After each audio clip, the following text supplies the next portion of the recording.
ओम शांति। आज 1 अक्टूबर 2025 बाबा के महावाक्य हैं, मीठे बच्चे रोज रात को अपना पोता मेल निकालो, डायरी रखो तो डर रहेगा कि कहीं घाटा न पड़ जाए। प्रश्न है, कल्प पहले वाले भाग्यशाली बच्चों को बाप की कौन सी बात फौरन टच होगी? उत्तर है, बाबा रोज रोज जो बच्चों को याद की युक्तियां बतलाते हैं वह भाग्यशाली बच्चों को ही टच होती रहेगी। वह उन्हें फौरन अमल में लाएंगे। बाबा कहते, बच्चे कुछ टाइम एकांत में बगीचे में जाकर बैठो, बाबा से मीठी मीठी बातें करो, अपना चार्ट रखो तो उन्नति होती रहेगी। ओम शांति। मिलिट्री को पहले पहले सावधान किया जाता है, अटेंशन प्लीज।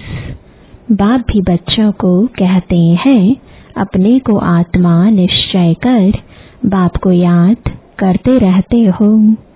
बच्चों को समझाया है, यह ज्ञान बाप इस समय ही दे सकते हैं, बाप ही पढ़ाते हैं। भगवानुवाच है ना, मूल बात हो जाती है यह कि भगवान कौन है, कौन पढ़ाते हैं। यह बात पहले समझने और निश्चय करने की होती है, फिर अतीन्द्रिय सुख में भी रहना है। आत्मा को बहुत खुशी होनी चाहिए, हमको बेहद का बाप मिला है। बाप एक ही बार आकर मिलते हैं वर्षा देने। किसका वर्षा? विश्व की बादशाही का वर्षा देते हैं। 5000 वर्ष पहले मिसल। यह तो पक्का निश्चय है, बाप आया हुआ है। फिर से सहज राजयोग सिखलाते हैं, सिखलाना पड़ता है। बच्चे को कोई सिखलाया नहीं जाता है, आपे ही मुख से मम्मा बाबा निकलता रहेगा, क्योंकि अक्षर तो सुनते हैं ना। यह है रूहानी बाप। आत्मा को आंतरिक गुप्त नशा रहता है, आत्मा को ही पढ़ना है। परमपिता परमात्मा तो नॉलेजफुल है ही, वह कोई पढ़ा नहीं है, उनमें नॉलेज है ही। किसकी नॉलेज है यह भी तुम्हारी आत्मा समझती है। बाबा में सारे सृष्टि के आदि मध्य अंत की नॉलेज है। कैसे एक धर्म की स्थापना और अनेक धर्मों का विनाश होता है, यह सब जानते हैं। इसलिए उनको जानी जाननहार कह देते हैं। जानी जाननहार का अर्थ क्या है, यह कोई भी बिल्कुल जानते नहीं है। अभी तुम बच्चों को बाप ने समझाया है कि यह स्लोगन भी जरूर लगाओ कि मनुष्य होकर अगर क्रिएटर और रचना के आदि मध्य अंत ड्यूरेशन रिपीटिशन को नहीं जाना तो क्या कहा जाए। यह रिपीटिशन अक्षर भी बहुत जरूरी है। करेक्शन तो होती रहती है ना। गीता का भगवान कौन? यह चित्र बड़ा फर्स्ट क्लास है। सारे वर्ल्ड में यह है सबसे नंबर 1 भूल। परमपिता परमात्मा को न जानने कारण फिर कह देते सब भगवान के रूप है। जैसे छोटे बच्चे से पूछा जाता है, तुम किसका बच्चा? कहेंगे फलाने का। फलाना किसका बच्चा? फलाने का। फिर कह देंगे वह हमारा बच्चा। वैसे यह भी भगवान को जानते नहीं तो कह देते हम भगवान हैं। इतनी पूजा भी करते हैं परंतु समझते नहीं। गाया जाता है ब्रह्मा की रात, तो जरूर ब्राह्मण ब्राह्मणियों की भी रात होगी। यह सब धारण करने की बातें हैं। यह धारणा उनको होगी जो योग में रहते हैं। याद को ही बल कहा जाता है। ज्ञान तो है सोर्स ऑफ इनकम। याद से शक्ति मिलती है जिससे वे कर्म विनाश होते हैं। तुम्हें बुद्धि का योग बाप से लगाना है। यह ज्ञान बाप अभी ही देते हैं, फिर कभी मिलता ही नहीं। सिवाय बाप के कोई दे ना सके। बाकी सब है भक्ति मार्ग के शास्त्र, कर्म कांड की क्रियाएं। उसको ज्ञान नहीं कहेंगे। स्पिरिचुअल नॉलेज एक बाप के पास है और वह ब्राह्मणों को ही देते हैं। और कोई के पास स्पिरिचुअल नॉलेज होती नहीं। दुनिया में कितने धर्म मठ पंथ हैं, कितनी मतें हैं। बच्चों को समझाने में कितनी मेहनत होती है। कितने तूफान आते हैं। गाते भी हैं, नैया मेरी पार लगाओ। सबकी नैया तो पार नहीं जा सकती। कोई डूब भी जाएगी, कोई खड़ी हो जाएगी। 2-3 वर्ष हो जाते हैं, कईयों को पता ही नहीं। कोई तो पुर्जा पुर्जा यानी टुकड़े टुकड़े हो जाते हैं, कोई वहां ही खड़े हो जाते हैं। इसमें मेहनत बहुत है। आर्टिफिशियल योग भी कितने निकले हैं, कितने योग आश्रम हैं। रूहानी योग आश्रम कोई हो ना सके। बाप ही आकर आत्माओं को रूहानी योग सिखलाते हैं। बाबा कहते हैं यह तो बहुत सहज योग है। इन जैसा सहज कुछ भी है नहीं। आत्मा ही शरीर में आकर पाठ बजाती है। 84 जन्म मैक्सिमम है, बाकी तो कम कम होते जाएंगे। यह बातें भी तुम बच्चों में कोई की बुद्धि में है। बुद्धि में धारणा बड़ा मुश्किल होती है। पहली बात बाप समझाते हैं, कहाँ भी जाते हो तो पहले पहले बाप का परिचय दो।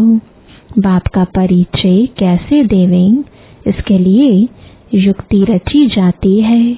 वह जब निश्चय हो तब समझें बाप तो सत्य है।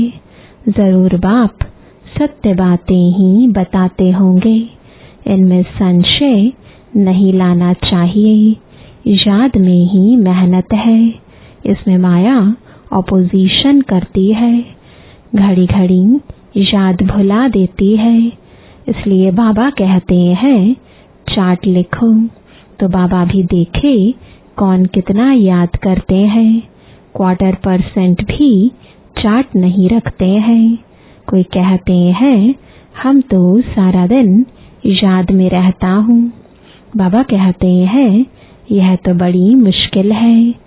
सारा दिन रात तो बांधेलियां जो मार खाती रहती वह याद में रहती होंगी।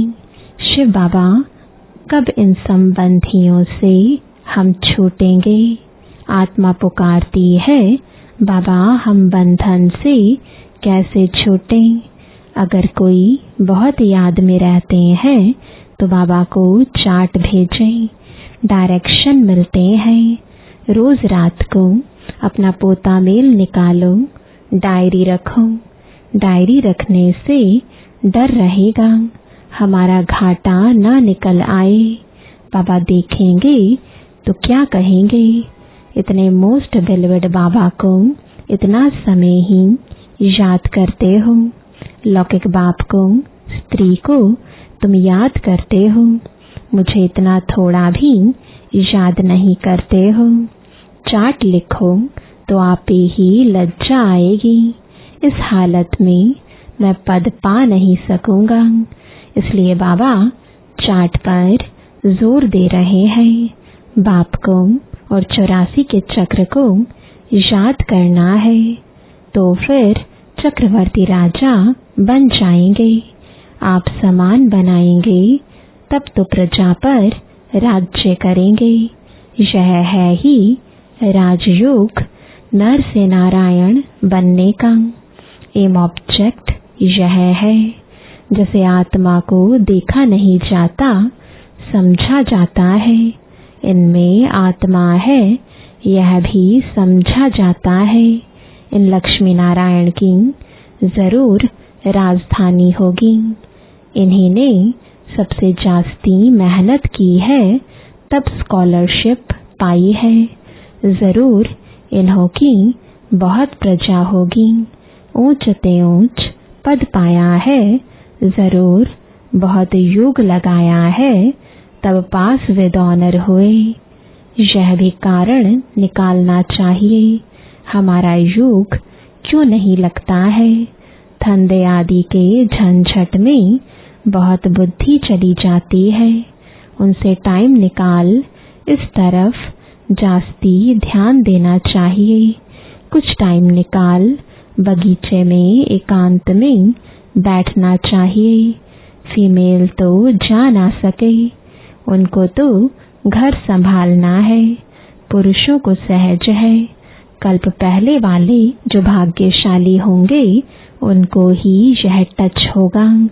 पढ़ाई तो बहुत अच्छी है, बाकी हर एक की बुद्धि अपनी होती है।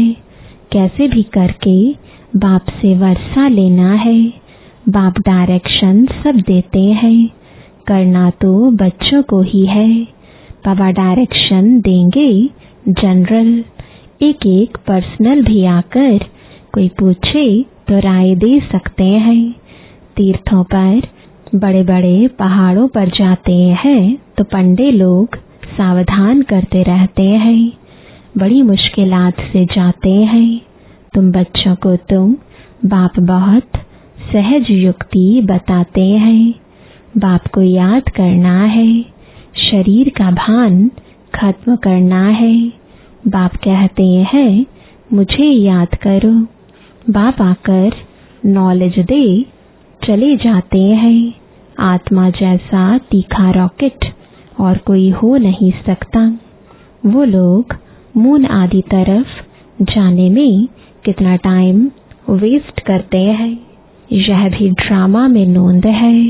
यह साइंस का हुनर भी विनाश में मदद करता है। वह है साइंस, तुम्हारी है साइलेंस। अपने को आत्मा समझ बाप को याद करना, यह है डेड साइलेंस। मैं आत्मा शरीर से अलग हूँ। यह शरीर पुरानी जुत्ती है। सर्प कछुए के मिसाल भी तुम्हारे लिए है। तुम ही कीड़े जैसे मनुष्यों को भूं भूं कर मनुष्य से देवता बनाती हो। विषय सागर से क्षीर सागर में ले जाना तुम्हारा काम है।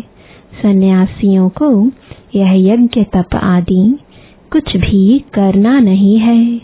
भक्ति और ज्ञान है ही गृहस्थियों के लिए। उन्हों को तो सतयुग में आना ही नहीं है। वह क्या जाने इन बातों से। यह भी ड्रामा में नोंद है इस निवृत्ति मार्ग वालों की, जिन्होंने पूरे 84 जन्म लिए हैं। वही ड्रामा अनुसार आते रहेंगे। इसमें भी नंबरवार निकलते रहेंगे। माया बड़ी प्रबल है। आंखें बड़ी क्रिमिनल है। ज्ञान का तीसरा नेत्र मिलने से आंखें सिविल बनती हैं। फिर आधा कल्प कभी क्रिमिनल नहीं बनेगी। यह है बड़ी धोखेबाज। तुम जितना बाप को याद करेंगे उतना कर्म इंद्रियां शीतल होंगी। फिर 21 जन्म कर्म इंद्रियों को चंचलता में आना नहीं है। वहाँ कर्म इंद्रियों में चंचलता होती नहीं। सब कर्म इंद्रियां शांत सतोगुणी रहती हैं। देह अभिमान के बाद ही सब शैतानी आती है। बाप तुमको देही अभिमानी बनाते हैं। आधा कल्प के लिए तुमको वर्षा मिल जाता है। जितनी जो मेहनत करते हैं उतना ऊंच पद पाएंगे। मेहनत करनी है देही अभिमानी बनने की। फिर कर्म इंद्रियां धोखा नहीं देंगी। अंत तक युद्ध चलती रहेगी। जब कर्मातीत अवस्था को पाएंगे तब यह लड़ाई भी शुरू होगी। दिन प्रतिदिन आवाज होता जाएगा, मौत से डरेंगे। बाप कहते हैं यह ज्ञान सबके लिए है, सिर्फ बाप का परिचय देना है। हम आत्माएं सब भाई भाई हैं, सब एक बाप को याद करते हैं। गॉड फादर कहते हैं, करके कोई नेचर को मानने वाले होते हैं, परंतु गॉड तो है ना। उनको याद करते हैं मुक्ति, जीवन मुक्ति के लिए। मोक्ष तो है नहीं। वर्ल्ड की हिस्ट्री, ज्योग्राफी को रिपीट करना है। बुद्धि भी कहती है जब सतयुग था तो एक ही भारत था। मनुष्य तो कुछ भी नहीं जानते। इन लक्ष्मी नारायण का राज्य था ना। लाखों वर्ष की बात हो ना सके। लाखों वर्ष होते तो कितनी ढेर संख्या हो जाती। बाप कहते हैं अब कलयुग पूरा हो, सतयुग की स्थापना हो रही है। वह समझते हैं कलयुग तो अजन बच्चा है, इतने हजार वर्ष की आयु है। तुम बच्चे जानते हो यह कल्प है ही 5000 वर्ष का। भारत में ही यह स्थापना हो रही है। भारत ही अब स्वर्ग बन रहा है। अभी हम श्रीमत पर यह राज्य स्थापन कर रहे हैं। अब बाप कहते हैं माम एकम याद करो। पहला पहला शब्द ही यह दो। जब तक बाप का निश्चय नहीं होगा तब तक प्रश्न पूछते रहेंगे, फिर कोई बात का उत्तर नहीं मिलेगा तो समझेंगे यह जानते कुछ भी नहीं और कहते हैं भगवान हमको पढ़ाते हैं। इसलिए पहले पहले तुम एक ही बात पर ठहर जाओ। पहले बाप का निश्चय करें कि बरोबर सभी आत्माओं का बाप एक ही है और वह है रचता, तो जरूर संगम पर ही आएंगे। बाप कहते हैं मैं युगे युगे नहीं, कल्प के संगम युग पर आता हूँ। मैं हूँ ही नई सृष्टि का रचता, तो बीच में कैसे आऊंगा। मैं आता ही हूँ पुरानी और नई के बीच में। इनको पुरुषोत्तम संगम युग कहा जाता है। तुम पुरुषोत्तम भी यहाँ बनते हो। लक्ष्मी नारायण सबसे पुरुषोत्तम है। एम ऑब्जेक्ट कितनी सहज है। सबको बोलो यह स्थापना हो रही है। बाबा ने कहा है पुरुषोत्तम अक्षर जरूर डालो, क्योंकि यहाँ तुम कनिष्ठ से पुरुषोत्तम बनते हो। ऐसी ऐसी मुख्य बातें भूलनी नहीं चाहिए और संवत की डेट भी जरूर लिखनी चाहिए। यहाँ तुम्हारी पहले से राजाई शुरू हो जाती है। औरों की राजाई पहले से नहीं होती। वह तो धर्म स्थापक आए तब उनके पीछे उनके धर्म की वृद्धि हो। करोड़ों बने तब राजाई चले। तुम्हारी तो शुरू से सतयुग में राजाई होगी। यह किसको भी बुद्धि में नहीं आता कि सतयुग में इतनी राजाई कहाँ से आई। कलयुग अंत में इतने ढेर धर्म है, फिर सतयुग में एक धर्म एक राज्य कैसे हुआ। कितने हीरे जवाहरों के महल हैं। भारत ऐसा था जिसको पैराडाइज कहते थे। 5000 वर्ष की बात है। लाखों वर्ष का हिसाब कहाँ से आया। मनुष्य कितने मूंझे हुए हैं। अब उनको कौन समझाए। वे समझते थोड़े ही हैं कि हम आसुरी राज्य में हैं। इनकी यानी देवताओं की तो महिमा सर्वगुण संपन्न है। इनमें 5 विकार नहीं है, क्योंकि देही अभिमानी है। तो बाप कहते हैं मुख्य बात है याद की। 84 जन्म लेते लेते तुम पतित बने हो, अब फिर पवित्र बनना है। यह ड्रामा का चक्र है। अच्छा, मीठे मीठे सिखिलदे बच्चों प्रति माता पिता बाप दादा का याद प्यार और गुड मॉर्निंग। रूहानी बाप की रूहानी बच्चों को नमस्ते। रूहानी बच्चों की रूहानी बाप दादा को गुड मॉर्निंग और नमस्ते।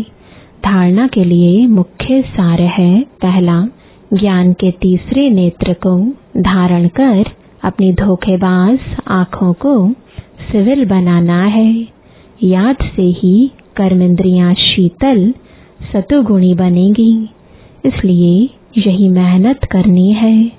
दूसरा, धंधे आदि से टाइम निकाल एकांत में जाकर याद में बैठना है। कारण देखना है कि हमारा योग क्यों नहीं लगता है। अपना चार्ट जरूर रखना है। वरदान है, सहन शक्ति द्वारा अविनाशी और मधुर फल प्राप्त करने वाले सर्व के स्नेही भव। सहन करना मरना नहीं है, लेकिन सबके दिलों में स्नेह से जीना है। कैसा भी विरोधी हो, रावण से भी तेज हो, एक बार नहीं 10 बार सहन करना पड़े, फिर भी सहन शक्ति का फल अविनाशी और मधुर है। सिर्फ यह भावना नहीं रखो कि मैंने इतना सहन किया तो यह भी कुछ करे। अल्पकाल के फल की भावना नहीं रखो, रहम भाव रखो। यही है सेवा भाव। सेवा भाव वाले सर्व की कमजोरियों को समा लेते हैं, उनका सामना नहीं करते। स्लोगन है, जो बीत चुका उसको भूल जाओ। बीती बातों से शिक्षा लेकर आगे के लिए सदा सावधान रहो। आज का अव्यक्त इशारा स्वयं और सर्व के प्रति मनसा द्वारा योग की शक्तियों का प्रयोग करो। जिसे बाप दादा को रहम आता है, ऐसे आप बच्चे भी मास्टर रहम दिल बन अपनी मनसा वृत्ति से वायुमंडल द्वारा आत्माओं को बाप द्वारा मिली हुई शक्तियां दो। जब थोड़े समय में सारे विश्व की सेवा संपन्न करनी है, तत्वों सहित सबको पावन बनाना है, तो मनसा द्वारा तीव्र गति से सेवा करो। योग की शक्तियों का प्रयोग करो। ओम शांति।